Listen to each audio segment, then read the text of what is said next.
Bonjour, je suis très heureuse de vous retrouver ce mardi matin pour débuter les lives concernant l'état d'esprit. Alors aujourd'hui, j'aimerais vous présenter le tout premier exercice que j'ai moi-même mis en place lorsque j'ai commencé à m'intéresser à mon état d'esprit.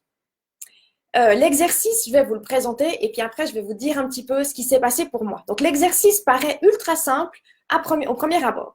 L'idée, c'est de prendre 2 minutes, 2-3 minutes le matin, 2-3 minutes le soir pour noter vos émotions. J'ai travaillé avec un document qui était plus ou moins comme ça. Donc avec des émotions positives d'un côté, des émotions négatives de l'autre. L'idée, c'est de décider en fait qu'à un moment donné, vous avez envie de faire ça sur plusieurs jours, voire plusieurs semaines, et de vous demander dans quel état d'esprit vous êtes. Pourquoi faire ça? Tout simplement parce que quand on a envie de changer, notre état d'esprit va jouer un rôle fondamental dans le fait de savoir si on va pouvoir ancrer ce changement ou pas. Je vous donne un exemple. Si vous avez envie de quelque chose, mais que vous vous dites déjà avant même d'avoir commencé le changement, j'y arriverai pas, de toute façon je suis nulle, tout ce que j'ai réussi à mettre en place, ça a toujours foiré, j'ai pas les compétences pour le faire. Là, on voit que l'état d'esprit, franchement, il n'est pas très positif. Donc, ça veut dire que les résultats escomptés, ils risquent d'être pas atteints. Donc, l'idée, c'est vraiment, pour commencer ces petites vidéos, de voir dans quel état d'esprit, de comprendre dans quel état d'esprit on est. Donc, moi, j'ai commencé par faire cet exercice-là. Alors, quand on me l'a proposé, je me suis dit, oh, ça va pas être trop compliqué à faire. J'entends, je suis pas complètement en joie, mais je suis pas non plus complètement déprimée. Donc, il y a des jours avec, il y a des jours sans. Franchement, je vais être dans la moyenne. Ça va être assez intéressant de faire ça, mais voilà. Je pensais ça de base avant de commencer l'exercice.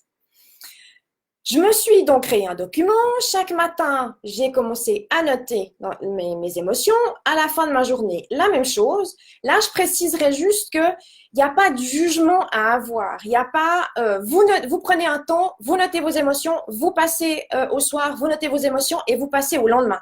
Vous n'allez pas commencer à regarder au fur et à mesure de se dire, ah, ça fait 3 jours que je note tristesse, etc. C'est pas maintenant qu'on fait ça. Quand vous êtes en train de faire l'exercice, c'est vraiment, c'est complètement objectif. Si vous essayez de vous centrer sur ce qui se passe pour vous et vous notez.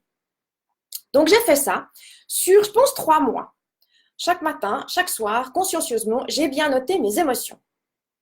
À la fin des 3 mois, j'ai repris mon document et là, j'ai vraiment lu au fur et à mesure des jours quelles étaient mes émotions. Et là, j'ai pris une grosse claque parce que je me suis rendu compte que je commençais et que je finissais quasi toutes mes journées dans des émotions négatives. Ok, ça, c'était le diagnostic qui avait été posé. Sauf que moi, j'avais envie de changer. J'étais dans une période, en fait, dans une phase de transition professionnelle. Il y avait des choses qui me convenaient plus. J'avais envie de changement, mais finalement, je savais pas où aller. Donc, c'était pas très étonnant que je me retrouve dans les émotions négatives, mais voilà.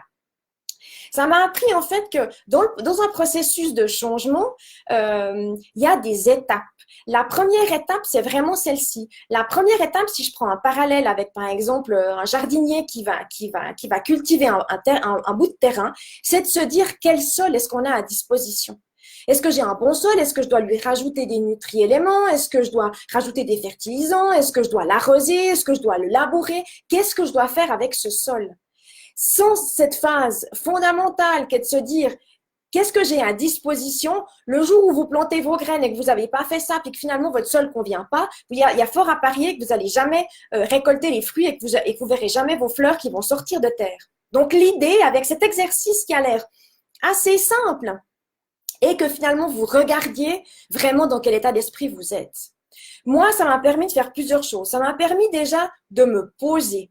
Ça m'a permis de me dire, OK, chaque jour, je prends un temps pour moi, 2 minutes le matin, 2 minutes le soir, c'est assez court à faire, mais je prends ce temps pour moi. J'ai également compris que c'était pas forcément évident pour moi de nommer des émotions. Parce qu'au départ, je disais, bon, ouais, je suis un peu dans la peur, dans la colère, très bien. Mais après, pour aller un petit peu plus loin, qu'est-ce que c'était? Est-ce que c'était, je sais pas moi, de la déception, des doutes, de l'abattement? Quelles étaient les émotions en fait qui se cachaient derrière peut-être le pare-feu de la colère ou de la peur? L'idée ici, c'est vraiment de se dire quelles sont les émotions. Et plus on va précisément dans le fait de nommer des émotions, plus en fait on va savoir ce sur quoi on doit travailler. Donc c'est un petit peu l'idée vraiment de cet exercice-là. Qu'est-ce que j'ai encore à vous dire? Voilà, apprendre à nommer mes émotions, apprendre le fait que le changement prend du temps. Hein, voilà, on voit que avant de commencer et puis d'aller assez rapidement vers le fait de voilà voir des fleurs, eh bien il faut cultiver son sol. C'est vraiment l'idée de cet exercice-là, c'est cultiver votre sol. Donc, si ça vous parle, moi, je vous propose de vous envoyer, enfin, si vous êtes intéressé, moi, je vous propose de vous envoyer ce document-là. Essayez de travailler. Alors, c'est vrai que la régularité fait quand même vous aurez des informations assez précises au fur et à mesure des jours. Donc, prenez plusieurs jours pour faire cet exercice-là. Si vous avez des questions, n'hésitez pas dans les commentaires, je me ferai un plaisir d'y répondre. Et puis, si vous avez envie de partager également ce qui se passe pour vous quand vous êtes en train de le faire, ou bien quel est le petit bilan que vous avez tiré à la fin de faire cet exercice, là également, je pense que les partages sont vraiment super intéressants. Donc voilà, je crois que je vous ai tout dit, effectivement. N'hésitez pas à me demander le document. Et puis, il ne me reste plus qu'à vous souhaiter une excellente journée, une lumineuse semaine. Et moi, je vous dis à mardi prochain. Ciao!